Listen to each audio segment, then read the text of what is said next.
Iyi ni radio BBC gahuza miryango ivugira i Londres kuri metero 19 25 31 na 41 no ku mirongo ya FM mu karere k'ibiyaga bigari no kuri internet kuri bbcgahuza.com.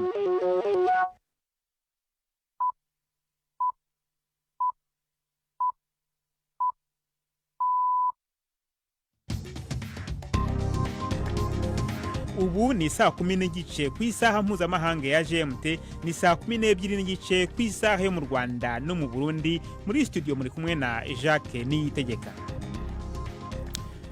Izi ni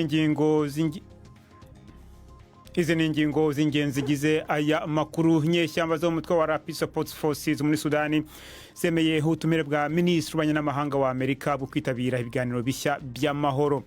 Imibare y'ibyavuye mu matora aheruka kuba mu Rwanda igaragaza ko abagore bazaba bahagarariwe mu nteko nshinga amategeko ku rugero rwo hejuru cyane rutari rwaboneka mu mateka ya kino gihugu. Artemon Simbananiye, rimwe mu mazina atavugwaho rumwe mu babaye abategetsi b'u Burundi mu gihe cy'ubwicanyi bwo mu mwaka w'1972, yitabye Imana muri no minsi.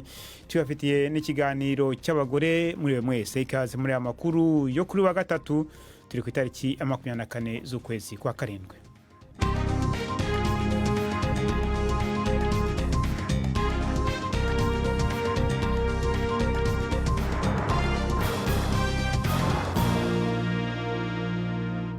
Aya makuru yose ku buryo burambuye ni mukanya. Nina Iradukunda amaze kutugezaho muri make amakuru y'ingenzi avugwa hirya no hino ku isi. Abitabiriye imyerekano bashigikiye abanyapalestine bakoraniye imbere y'inyubako y'inama nshingamateka ya Leta Zunze Ubumwe za Amerika imbere y'ijambo ry'umushikiranganje wa Israel Benjamin Netanyahu riza gushikirizwa abashingamateka n'abakenguzamateka. Urugendo rwiwe gwerekanye ukutumvikana kuri mu nama nshingamateka n'abashingamateka bo mu mugambwe wa Demokrate benshi baratangaje ko batazokwitabira iryo jambo.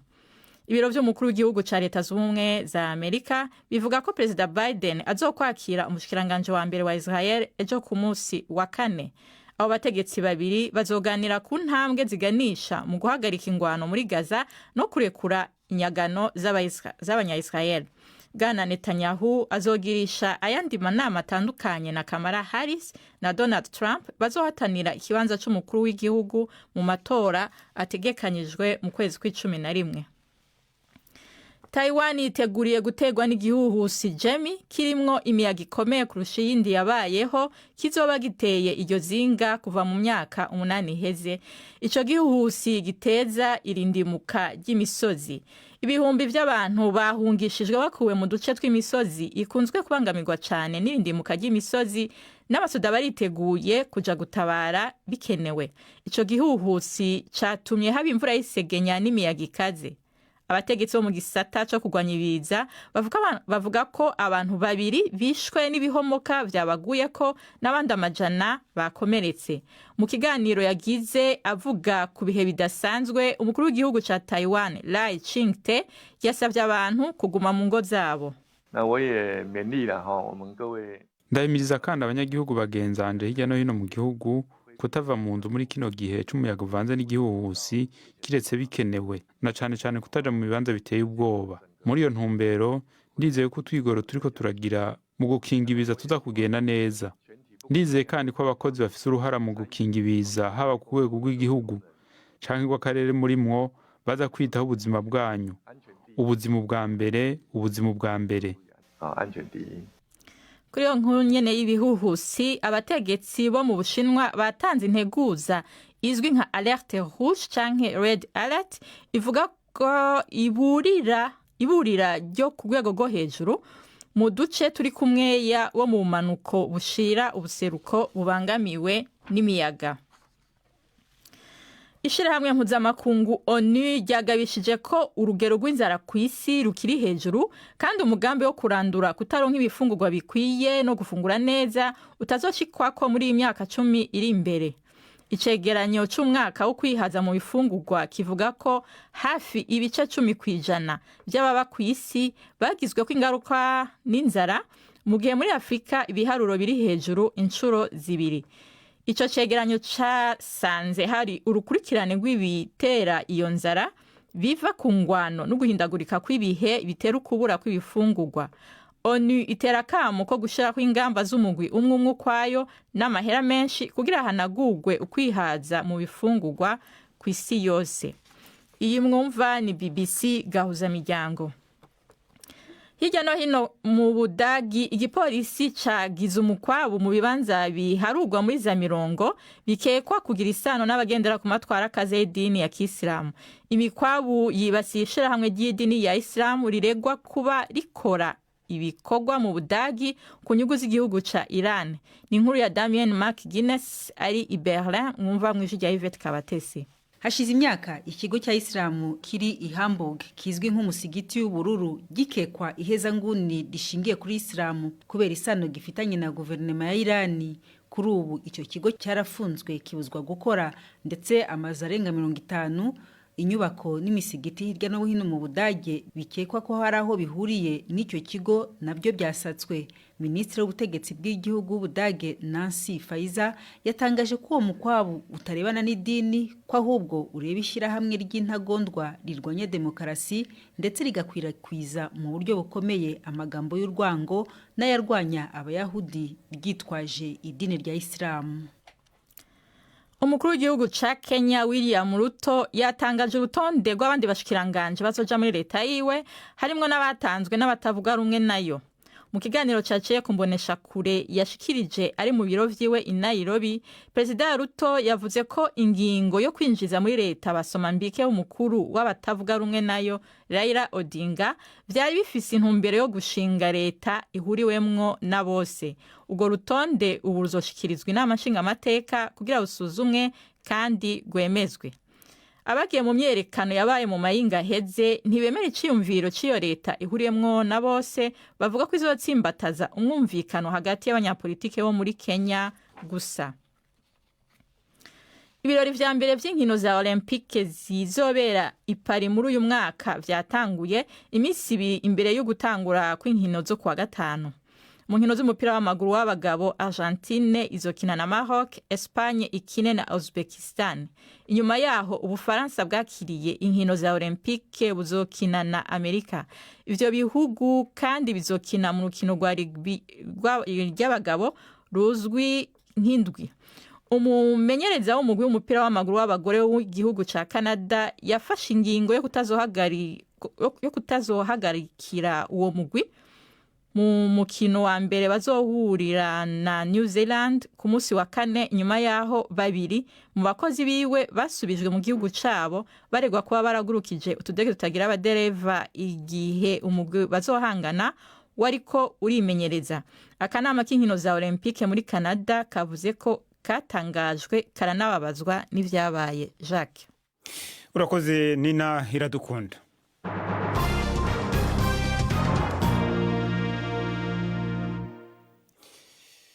Ano makuru reka tuyahere mu gihugu cya Sudani, aho inyeshyamba zo mu mutwe wa Rapid Support Forces muri Sudani zemeye ubutumire bwa Minisitiri w'Ububanyi n'Amahanga wa Leta Zunze Ubumwe za Amerika bwo kwitabira ibiganiro bishya by'amahoro.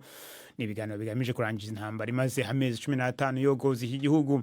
Uyu mutwe uvuga ko uzaba uri mu biganiro bigamije guhagarika imirwano bizabera i Geneve mu Suisse mu kwezi gutaha. Ingabo za leta ya Sudani bahanganye nta gisubizo zari zatanga kuri ubwo butumire. Ni inkuru ya Ansoy mugezwaho na Jean-Claude Mwambutsa. Amezi 15 y'intambara muri Sudani yabaye akaga gakomeye. Abantu basaga ibihumbi 16 barishwe, abakabakaba miliyoni 10 bakurwa mu byabo, naho izindi miliyoni nyinshi zikaba zugarijwe n'inzara.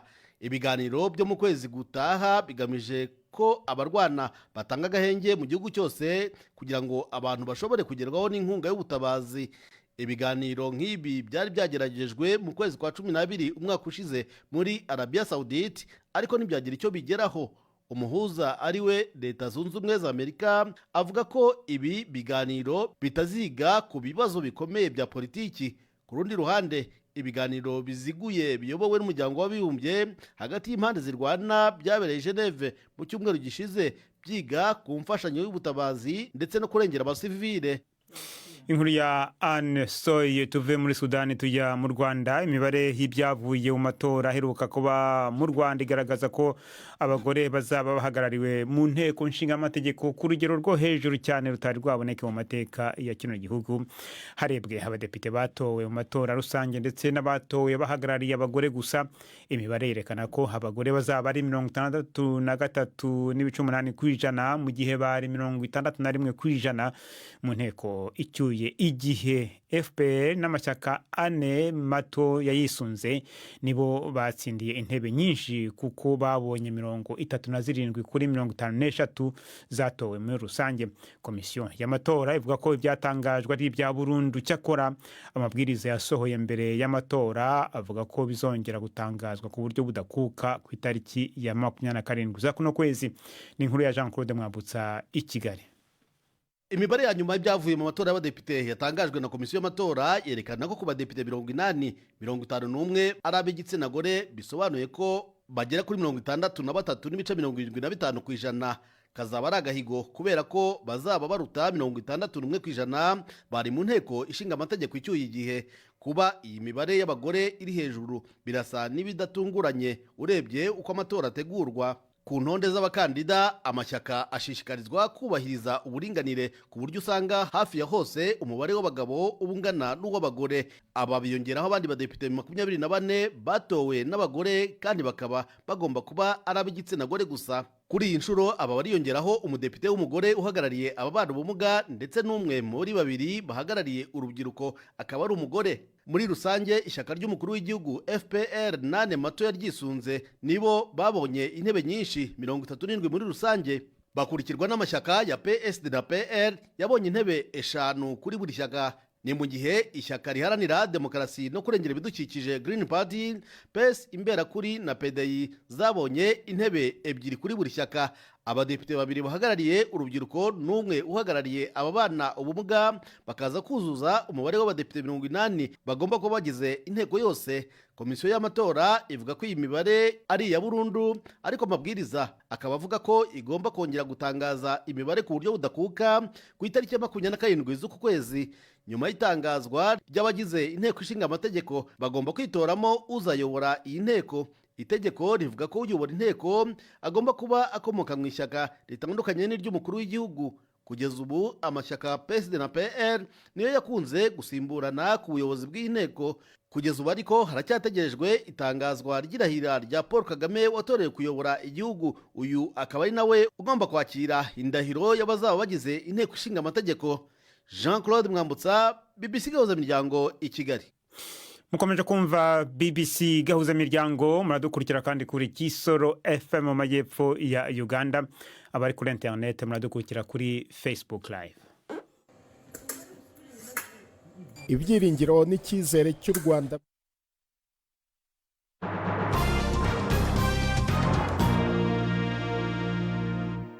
Nyuma yako karuhuko gato reka tugiye mu mikino Olympique izatangira ku mugaragaro i Paris mu Faransa kuri wa gatanu. U Rwanda akaba ari kimwe mu bihugu byitabira hafi buri mikino ya Olympique iba mu buri myaka 4. Gusa ku Rwanda rwitabira imikino ya Olympique ku nshuro ya mbere mu mwaka w'1984 i Los Angeles muri Leta Zunze Ubumwe za Amerika nta mudari rwari rwegukana. Uyu mwaka i Paris mu Faransa, Rwanda ruhagarariwe n'abakinnyi 8 bazahatana mu mikino itandukanye irimo gusiganwa ku magare, kwiruka, koga ndetse n'umukino wo kurwanisha inkota uzwi nka fencing mu Cyongereza. Ese kuri inshuro amahirwe y'u Rwanda hagaze he? Mbere yuko abo bakinnyi bava mu Rwanda, umunyamakuru wa BBC Yves Bucyana yabasuye mu myitozo bari barimo maze adutegurira inkuru ikurikira. Ibyiringiro n'icyizere cy'u Rwanda byo kwitwara neza mu marushanwa ya Olympique birashyirwa ku mukinnyi Tofah Uwihoreye ukina umukino wo kurwanisha inkota uzwi nka fencing. Nubwo ari ubwa mbere u Rwanda ruserutse muri uyu mukino mu marushanwa ya Olympique, ngo hari aho icyo cyizere gituruka. Rero experience nanjye ndayifite kuko nakinnye n'amarushanwa menshi y'isi, kuva muri 2015 nitabira amarushanwa menshi yo ku isi, abo ngabo tugiye guhura n'ubundi dusanzwe duhurira muri competition z'isi. Urumva rero nikiramo imbaraga nanjye nkakosora ya makosa yose nkora, nicyo kizamfasha ko nanjye bazabona byibuza nubwo ntabatsinda, ariko nanjye nzabahereza umurimo ukomeye cyane. Umukino wa fencing cyangwa kurwanisha inkota ntumenyerewe cyane mu Rwanda, ariko uburyo Tofar yagiye azamuka mu myanya myiza kuva muri 2023 nabyo biri mu bimwongerera imbaraga zo kumva ko bishoboka. Mu marushanwa ya Afurika yitabiriye bwa mbere umwaka ushize yari ku mwanya w'107, ayarangiza ajya ku mwanya wa 14. Ubu bagiye mu mikino Olympique ari ku mwanya wa 8 ku rutonde rw'abakinnyi beza muri Afurika.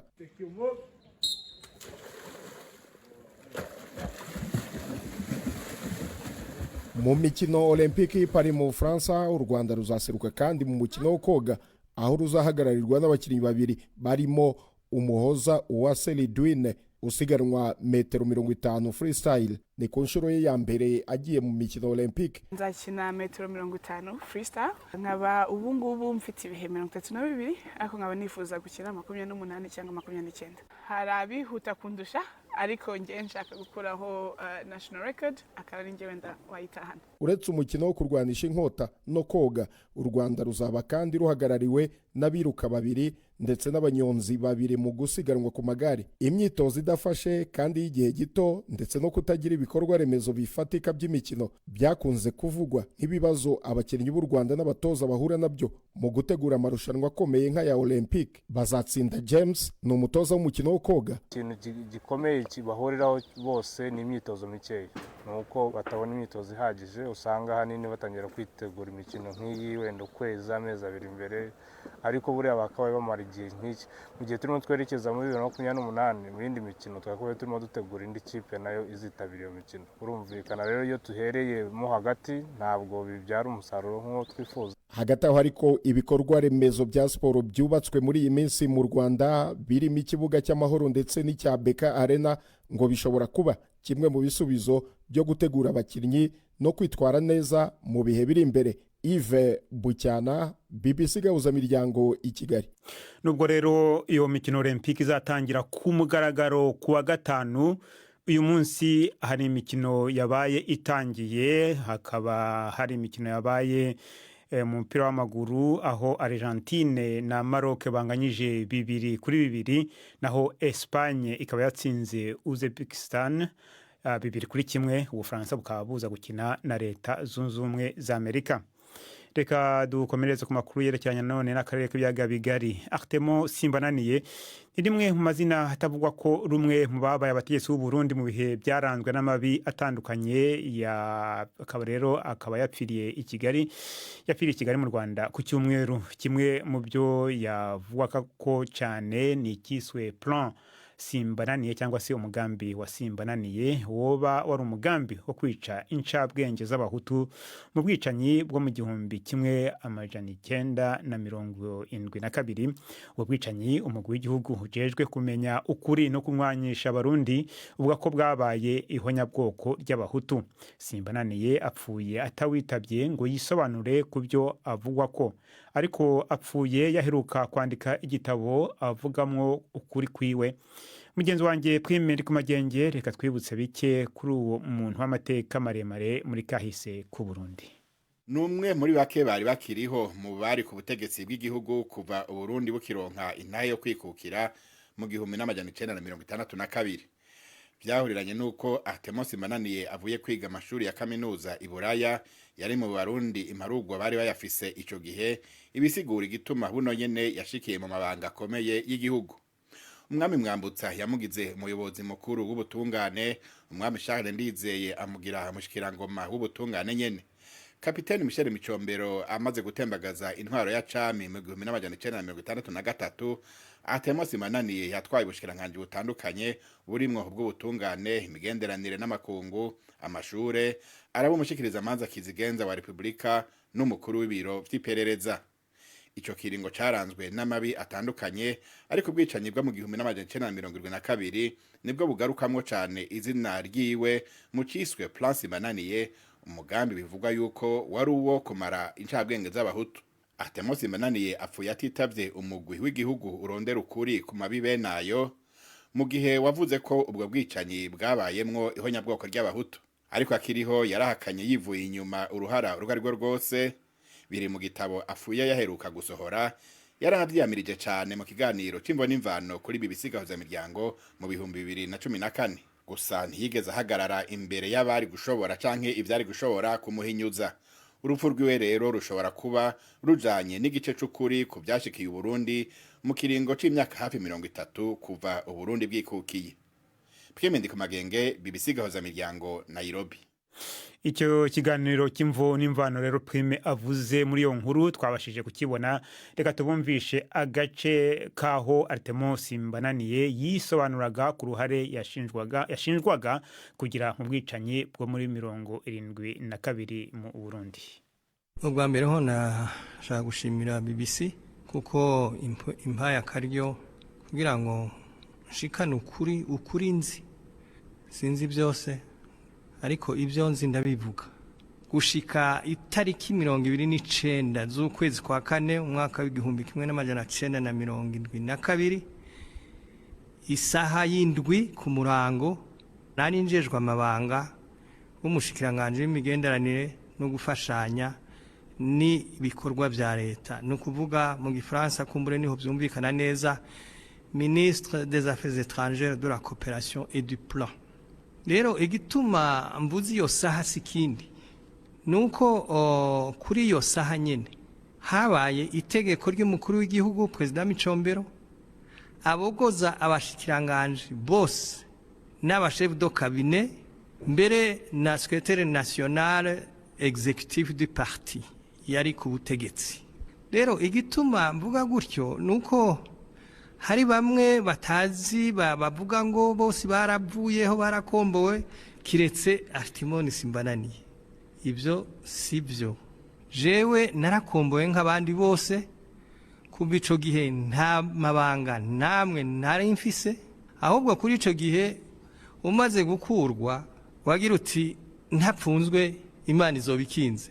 Muri ico gihe ntibashobora no kugenda mu biro kugira ngo utore utuntu twawe. Itariki 29 Uburundi bwaratewe buterwa n'abantu bari bavuye muri Tanzania, buterwa n'abari bavuye Kongo abo bise remureriste, buterwa mbere n'abanyarwanda bari baje. Ndakumenyeshe yuko amahoro amaze kuza hari abanyarwanda 300 bari bahungiye muri ambasade y'u Rwanda. Hanyuma leta y'u Burundi maze kuba itariki 14 ukwezi kw'indwi umwaka w'igihumbi 1972 irongowe na Nyamoya Albert. Muri ico gihe baciye baja bavugana na leta y'u Rwanda ico bo bakoza, baravuga bati turemeye yuko tubarungitse, kandi ivyo byarabaye. Ivyo bamaze kuraba muri za archive n'ukuri barashobora kwibona neza. Kareba mu myaka yeze canke mu minsi yahera baravuga bati abo baraje gutera kandi barimwo abahutu, barimwo abamureriste, barimwo nabo bari baje gufasha abanyarwanda. Hanyuma baraza baratera. Ubwa mbere ho ikiringo ca mbere barateye, hanyuma barondera abatutsi. Ibyo nta numwe ashobora kubihakana, urumva. Hanyuma byagiye kugorana. Hanyuma igihe leta yo mu Burundi nayo yagenda igakingira abanyagihugu, ikagenda kurwanya bari bariko barica abanyagihugu, kuko s'abatutsi gusa bishwe n'abahutu barishwe. Baravuga ngo Place Mbananiye. Mbega Place Mbananiye ni iki? Ntiyigeze iba ngo twari dufise imigambi yo kwica abahutu. Ico ni kinyoma naco. Iryo ryari ijwi ry'umuhisi Artemus Mbananiye ubwo yari mu kiganiro cy'imvo n'imvano mu mwaka w'2014.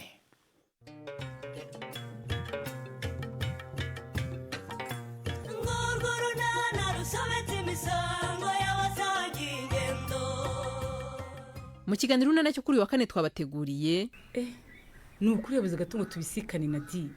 none se ubundi uzindukiye he mujye? Umva Nadine ngiye mu murimo. Buretse gato ngo amakuru ashyushye rero. Umva buretse kagira inkuru wo kwibara rero. Umva mujye ubu ngiyewe Ingabire Nadine mu minsi mike ndabandi madamu Musonera Patrick. Ngwiki. Ni 12:45 kuri BBC. noneho ni umwanya w'ikiganiro cy'abagore na Yvette Kabatesi.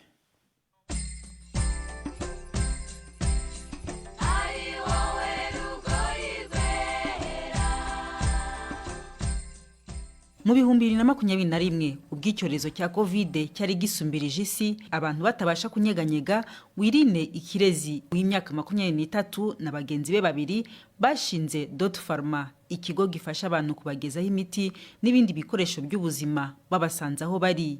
Iki kigo kifashisha ikoranabuhanga ngo cyazanye ibisubizo bitandukanye nk'uko Wirine abyemeza. Usanzwe dufite urubuga .pharma.rw aho umuntu ashobora kuza akareba ibintu dufite muri stoke, akaba yahitamo icyo ashaka kugura akacyishyura tukakimugezaho. Navuga ngo abakiriya mukunze kubona cyane nabaye. Akenshi bakunda kuba ari abantu bakeneye ibikoresho by'abana, urugero ababyeyi bakibyara baba bakeneye amata y'abana cyangwa imikandara bambara mu nda kugira ngo bongere basubirane, cyangwa bijyanye n'ubuzima bw'imyororokere. Hari imiti itera imbaraga abagabo, hari udukingirizo, hari ibinini bituma umuntu adasama akimara gukora imibonano mpuzabitsina, hari amatesite ya sida yo kureba uko umuntu ahagaze. Ubuzima bw'ibanga kenshi nibwo abantu bakunda gusaba ko bashaka ko umuntu ababikira ibanga. Ariko hama rero bikorwa gute, mubigeza ku mukiriya gute? Dukoresha abamotari, we icyo abasabwa ni ukugeza ibintu ku muntu, ntabwo agomba kumaza nyine ibintu byinshi ushobora gutuma y'abantu comfortable. Ikindi ntabwo tujya twandika amazina kugira ngo umuntu atumva wenda ari exposed cyangwa baramumenya.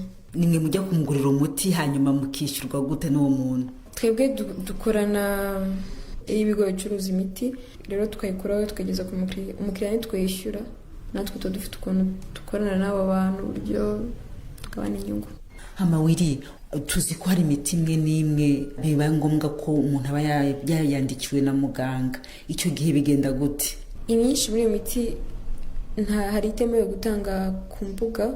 Ibyo rero FDA, ikigo gishinzwe imiti, turacyabiganiraho n'abandi banagutanga serivisi nk'izo tutanga. Hari ikizaza iyo mbogamizi yo kuba hari ibintu bimwe na bimwe tutacuruza ikavaho, ahubwo tukajya twibanda ni gute ibintu twabicuruza ariko tukirinda ko hari ubuzima bw'umurwayi bwajya mu kaga. No kuri iyo miti mwemerewe gutanga, ese nk'umurwayi yayigizeho nka allergy cyangwa se umubiri ukivumbura nka bigenda gute? Ku bw'amahirwe nacyo kintu cyari cyaba, ariko imiti kugira ngo tuyihe umurwayi hari uwabyigiye ubifite mu nshingano, ureba se koko uyu muntu tugende kuri bino bimenyetso uyu muti niwe akwiriye guhabwa. Iki ni ikintu tugunda kwitaho, tuba tugomba kumenya uwo muti ni ubwa mbere agiye kuwukoresha cyangwa asanzwe awukoresha. Byaba ngombwa akatwereka nk'ifoto yo yarasanzwe afite kugira ngo barebe ukuntu wanganaga doze. Rero nigarukire kuri Wirine nk'umukobwa ukora uyu murimo, wabigiye muti ibi bintu. Icyambere narabyize nize healthcare management, kubungabunga ibigo bikora ibintu bijyanye n'ubuzima. Ikindi cya kabiri, nk'umukobwa nifuzaga kwiteza imbere. Rero mbere yuko ntangira gukora muri Dot Pharma, hari ibindi bintu nagenda nkora nkiri n'umunyeshuri bijyanye no gufasha abantu gutuma ubuzima bwabo bumera neza. Rero ibyo nibyo nahereyeho mpanga umurimo ku kintu nkunda kandi nanigiye. Ubona abantu babyumva kuba wabakomanda cyangwa se bagura imiti mu buryo bw'ikoranabuhanga nk'uko mubigenza? Ibyo ni ibintu abantu bagenda bumva ariko gake gake ko ntabwo ari ibintu bimenyerewe, ariko natwe dukoresha imbuga zacu twigisha abantu uburyo byatuma bakoresha igihe cyabo neza, amafaranga, kandi n'ubuzima bwabo bakabubungabunga ntibabushyire mu kaga, kuko biba biteye ikibazo kuva kwa muganga urwaye no muri izo mbaraga nke ujya kuzikoresha, ujya kuzenguruka hirya no hino ushaka ibintu runaka. Ariko niba uvuye kwa muganga ukagenda ukaruhuka, hakaba hari umuntu uraza kukugezaho ibintu byawe abagufashije gukomeza gufata neza. hanyuma se mwavuye hehe mu bijyanye n'ubukungu mugeze cyangwa se bijyanye no kubona abakiriya? 2021 nubwo twandishije business ariko twatangiye gukora amafaranga nko muri 2022 itangira. Icyo gihe nakoraga ndumwe nkora ibintu byose, ariko igihe cyagenda kigera nagiye nagura itsinda, rero itsinda ry'abantu 4, abakobwa 3 n'umusore umwe. Rero no dushojeje amakuru yacu yo kuri uyu wa gatatu, n'amakuru yarahagarariwe na Prudence Ngiyumva, ku buhanga bw'ibyuma hari Susan Lennon. Mwakoze cyane guhitamo BBC Gahuza Miryango.